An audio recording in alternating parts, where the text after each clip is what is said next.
We have short-term volunteer opportunities in 10 different countries throughout the world. So we're located in Latin America, Africa, and Asia. Our programs range anywhere from 1 to 12 weeks, and most of them are open throughout the year. So we have a range of start dates that are available to people.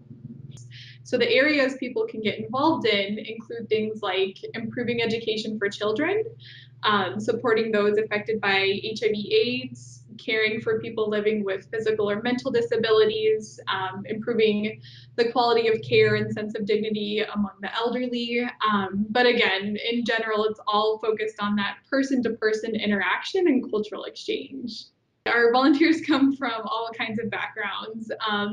Most are interested in travel, learning about new cultures. A lot of people are looking to gain maybe some professional development, or college students who are in a particular field of study who want to take that further to an international level. We do get a number of retired volunteers as well who are maybe looking to either use their professional skills or try something completely new that they've never done before. Most of our volunteers do come from the United States, but we do get a number from Canada. We have other volunteers that travel from the UK. I know we have a couple of people coming from South Africa this summer, so it is open to anybody in the world. Overall, we do get about 75% female volunteers during the summertime, so May through August. We do get a lot of kind of early to mid-20s, college-aged volunteers, so a lot of students who are on break, maybe looking for an internship opportunity. During other parts of the year, during our off-peak season, we do get a number of retired individuals, families who are traveling with children maybe, working professionals who are taking a career break. Everybody lives together in a home base. And the home base is either a typical house or an apartment that we've converted into living space for volunteers. So it is shared. Often we'll put 4 to 6 people in a room. We assign them according to gender.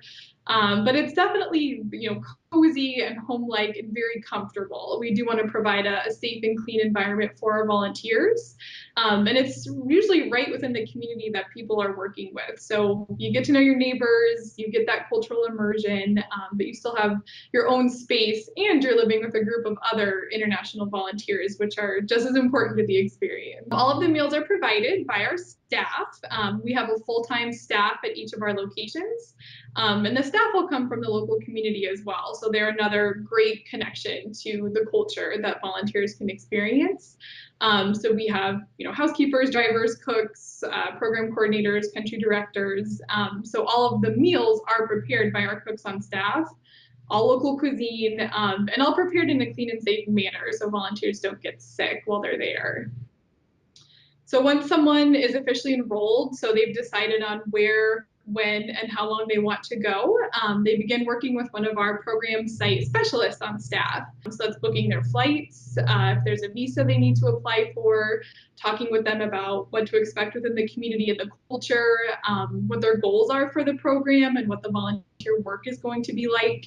So every step of the way, they work with their site specialist right up until they depart.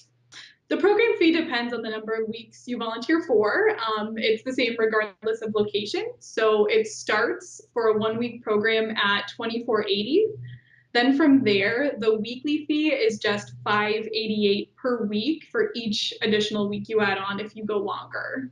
So the program fee will cover all in-country living expenses, support, and safety. Outside of that, the only other major cost to budget for are airfare, visa expenses where required, and spending money for things like weekend travel, souvenirs, that sort of stuff. Do come into it with a completely open mind. Prepare to be flexible. That's really important when traveling in general, I think, but even more important when you're going to do volunteer work and when you're learning about a completely new community. I guess don't come into the experience thinking that you're going to, save the world and change everything. You really do learn that the impact that you have is on a very day-to-day basis, and that it is important if you, affect one person's life when you're there.